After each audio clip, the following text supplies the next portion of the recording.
Hello, good day to you.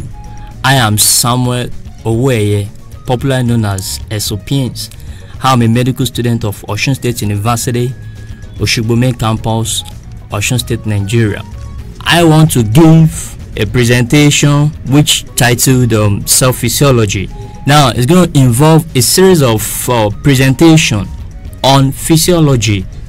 As I discuss self-physiology, I think we'll discuss other fields of physiology. Okay, so now before I proceed, let me give you the highlights of this presentation. Now, we have number one is definition of a cell. Number two, organization of life. Number three, structure of a cell. Number four, cell junction. Number five, cell transport. Number six, cell division. And number seven, the importance of cell physiology in other fields of physiology. Now, to start with the first one, which is a definition of a cell. Now, the cell is the basic structural and functional unit of life or existence. In other words, now that definition has two major keywords, that is the structural unit and the functional unit. Now, the structural unit because it has the typicality of every structure found in a living organism, and is a functional unit because it can perform all the functions that a living entity will perform, and so a cell is an independent unit of life or existence. Okay, now talking about the organization of life. Now, you need to understand that atoms come together and they give rise to a molecule. Now, molecules come together, they give rise to a macromolecule, such as proteins, lipids, carbohydrates, and nucleic acids. Your macromolecules come together, they give rise to organelles. Organelles come together, they give rise to a cell. Cells come together, they give rise to a tissue. Tissues come together, they give rise to an organ. Now, organs come together, they give rise to organ system. Organ systems come together, they give rise to multicellular organism, e.g. human being. Wow. So that means you can still trace back your existence to anatomical level. Alright, now going to the third point, that is talking about the structure of a cell. Of course, we are talking about eukaryotic cell, Now, talking about the structure of a cell, we can talk about two things. That is looking at the cell membrane and the contents of the cell. Now, talking about the cell membrane being an organelle which has some macromolecules such as the proteins, the lipids, and carbohydrates. Now, looking at the protein portion of cell membrane, it has two major types. You have the integral and the peripheral proteins. Now, the proteins, they have a number of functions such as serve as channels, serve as pumps, receptors, carriers, enzymes, antigens, and in cell adhesion processes. Okay, then they are also involved in the maintenance of structural integrity of this cell membrane. Now, looking at the lipid portion, the lipid consists of the phospholipid bilayer and the cholesterol. Now, the functions are majorly for selective permeability of substances across the cell membrane. That is, it allows only lipid soluble substances to actually penetrate through the barrier, while the cholesterol is involved in the regulating the fluidity of the cell membrane. Okay, now looking at the carbohydrate portion. For the carbohydrate components of the cell membrane, it's in combined states as glycolipids and glycoproteins. Now, the functions are, because they are negatively charged, they repel negatively charged substances, and so they are involved also in selective permeability. Then they are also involved in cellular communication, that is in cell adhesion. Then they are also involved in immune reactions, that is the role of glycocalyx in cellular identity. Glycocalyx is a complex of glycolipids and glycoproteins. Okay, then also the carbohydrate portion is also involved in they serve as receptors, serve as receptors. Then now looking at the contents of the cell. Now I've talked about the cell membrane, so we've considered the composition and the functions of individual macromolecule present in the cell membrane. Before we look at the contents, let's consider these terminologies. Now we have protoplasm. Protoplasm is all the content of the cell by the time you penetrate the cell membrane.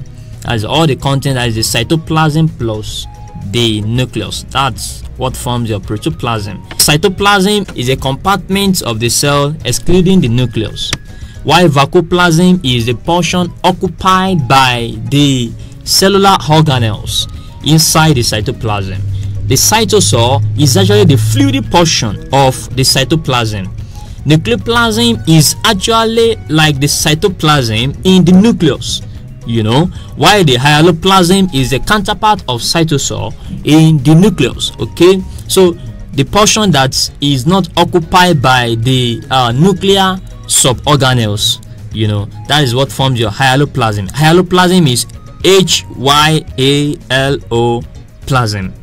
Okay, now let's consider the cellular organelles. Now the cellular organelles, starting with ribosomes. Ribosomes are involved in synthesis of proteins. The rough endoplasmic reticulum is involved in synthesis of proteins and also degradation of worn-out organelles.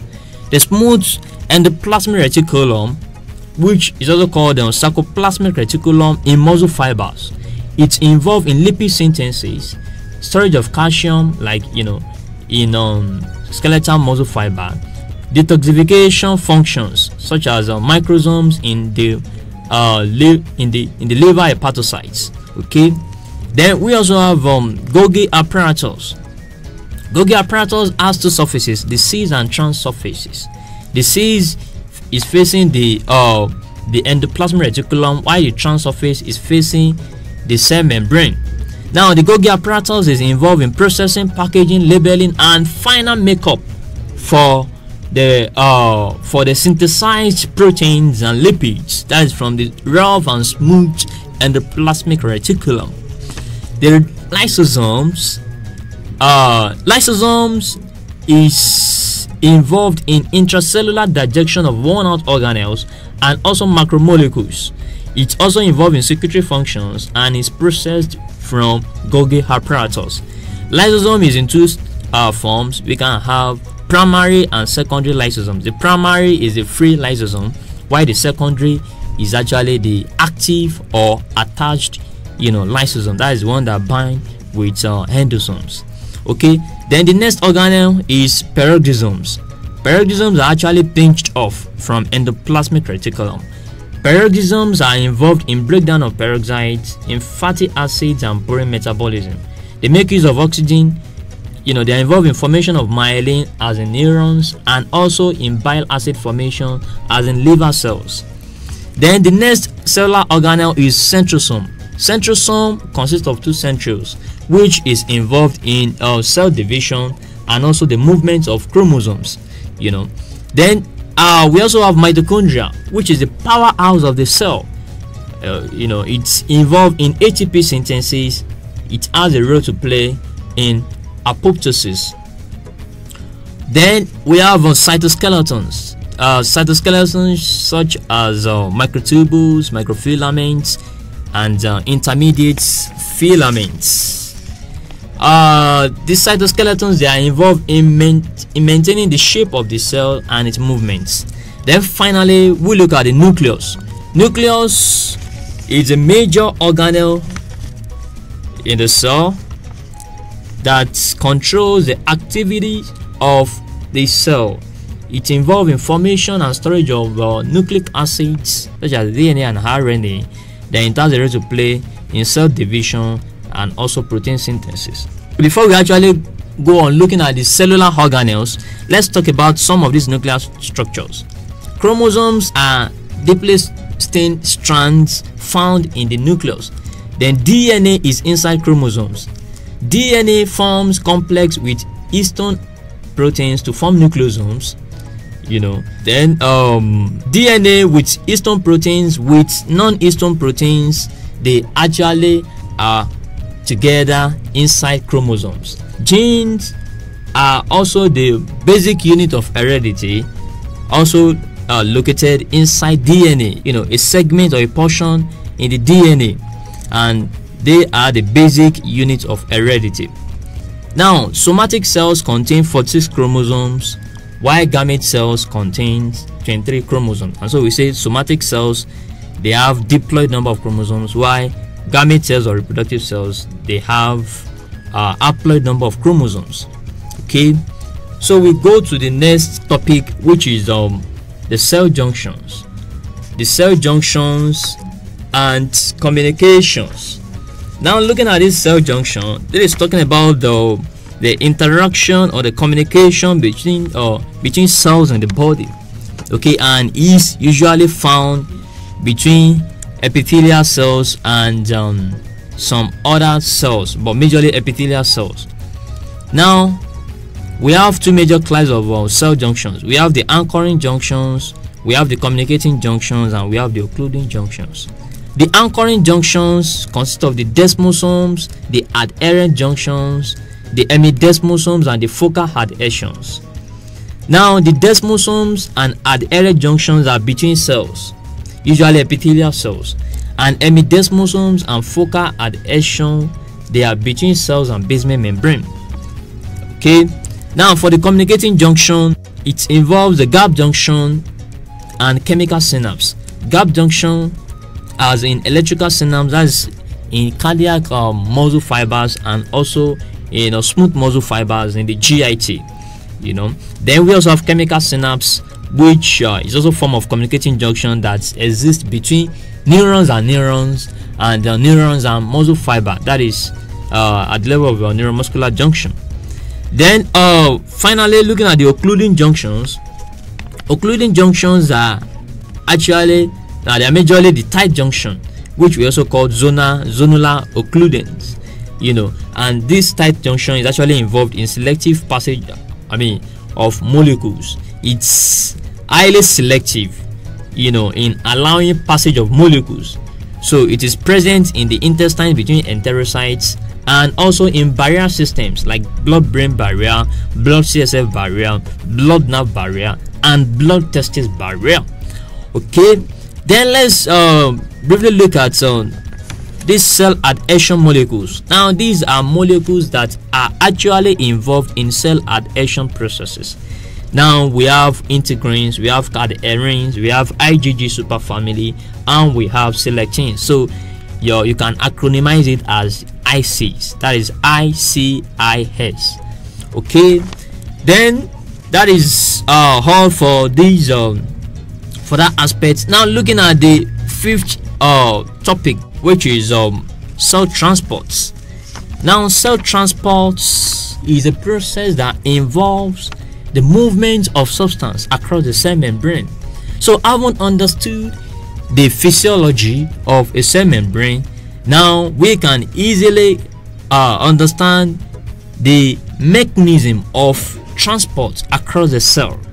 Now, basically, we have two major mechanisms that are involved. Now, we have passive and active transports. Okay, for passive transport, we have simple diffusion, we have facilitated diffusion, we have osmosis, we have filtration and bulk flow. Okay, these are actually under passive. Now, passive because substances moving across the cell membrane is moving down the concentration gradients, and it does not require energy. Okay, now simple diffusion is actually diffusion across the lipid bilayer.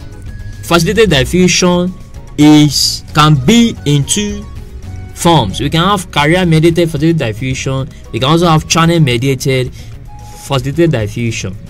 Now, your carrier mediated can be, for instance, all these transports of all these proteins like sodium independent glucose transporter. That's an example of carrier mediated. Okay, while example of channel mediated facilitated diffusion can be all this transport of water molecules via aquaporins. Okay, now The channels can be gated or ungated, that is, can be regulated or unregulated. So gated channels can be voltage. You can have voltage gated channels, you can have ligand gated channels, and you can have mechanically gated channels. Okay, before we proceed, we need to understand some basic terminologies. When we talk about concentration gradient, electrical gradient, and electrochemical gradient. Concentration gradient is the gradient created due to changes or differences in the concentration of substances in two different compartments. Electrical gradient is a gradient based on the differences in the charges of substances, while electrochemical gradient is a combination of electrical gradient and concentration gradient. So you need to note those terminologies. Then looking at osmosis, which is still under passive transport. Osmosis is the movement of water molecule from the region of higher water concentration to the region of lower water concentration through a semi-permeable membrane. That semi-permeable membrane is actually selective in actually allowing the passage of water molecule alone to actually pass through. Then filtration is the movement of substance that involves hydrostatic pressure. Movement of substance from the region of higher hydrostatic pressure to the region of lower hydrostatic pressure. A typical example is the glomerular filtration you have at the level of the renal corpuscle, that is in the kidney. Then finally, under passive, we talk about the bulk flow.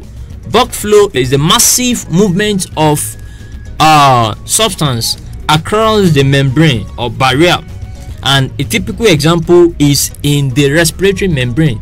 Transport of respiratory gases across the respiratory membrane is a typical example of bulk flow. Then before we leave passive transport, let's quickly look at some factors affecting rate of diffusion. We have a number of factors that affect rate of diffusion, such as concentration or electrical gradient across the cell membrane, membrane permeability, temperature, charge of the diffusing substances, size and shape of the diffusing molecule or substance, the solubility, thickness of the cell membrane, and distance of diffusing substance to the membrane. Okay, so those are the factors that actually affect the rate of diffusion. Let's look at the second mechanism of transports. We have active transport. Now, active transports can be divided into four forms. Now, active transports can be in two major forms. We have primary and secondary active transports. Then we also have endocytosis, exocytosis, and a special form of transport that we call transcytosis. Now, for primary active transport, this actually requires direct usage of energy in form of ATP.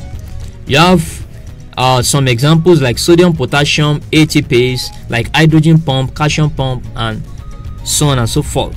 Then for secondary transport, we have indirect usage of energy that is usually got from the primary active transports. Take for instance the co-transports of sodium and glucose across the cell membrane. Now, your secondary active transport can be in two forms. We have co-transport and counter-transport. Co-transport is two substances moving together in the same direction. Counter-transport is moving in opposite direction. Then you have protein carriers. You have proteins that are involved in the transport that we classified as unipod, sympod, and antipod. Unipod is simply a protein that can carry just one substance. A sympod can carry two substances in the same direction, while antipod carries two substances in different directions. Endocytosis is a special form of active transport that is in three folds. We have phagocytosis, pinocytosis, and receptor mediated. Phagocytosis is actually the engulfment or the invagination of massive substances such as bacteria, and that can easily be depicted in most of these phagocytes in the body, that's the immune cells. Pinocytosis is involved in cell drinking, such as uptake of proteins. Then receptor mediated is in different forms, involving different receptors like clathrin, receptor mediated, like caveolar receptor mediated, and so on and so forth. All right. Then another form of active transport is exocytosis, which is actually opposite of endocytosis.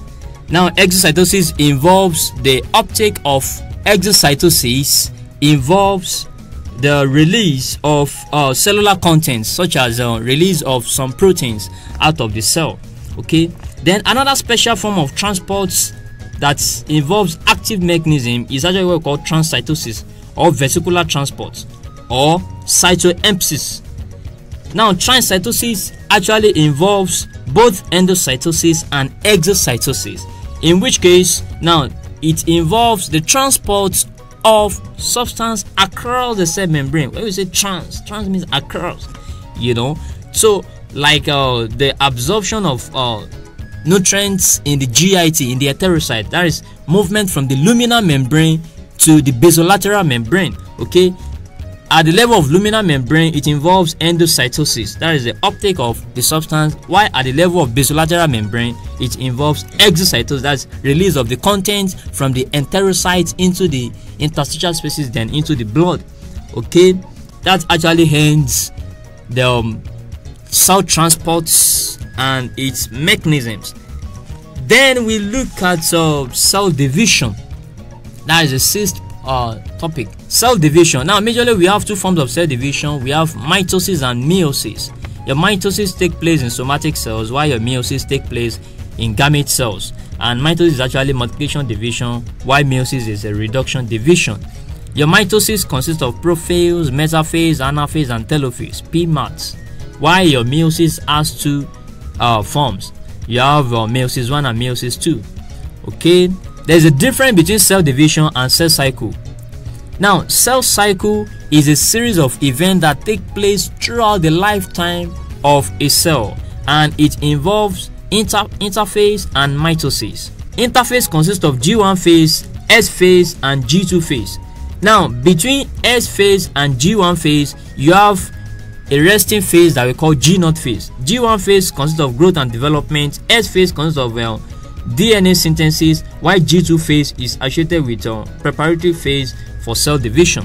Okay, so G0 phase is actually the resting phase, where some cancerous cells do not enter the G0 phase. Okay, then finally, before I go on this presentation, let's look at the importance of cell physiology in other fields of physiology. Now, finally, before I end this presentation, let's look at the importance of cell physiology in other fields of physiology. Now, you understanding cell physiology will actually help you to understand other aspects of physiology. Okay, other aspects of physiology, such as nerve and muscle physiology. When you talk about nerve and muscle physiology, you are looking at cells, neurons, muscle fibers. So you look at cells and subcellular structures. When you look at blood physiology too, you may talk about the blood cells. When you look at GIT, it's a function of enterocytes and some other glandular cells that are involved in secretions.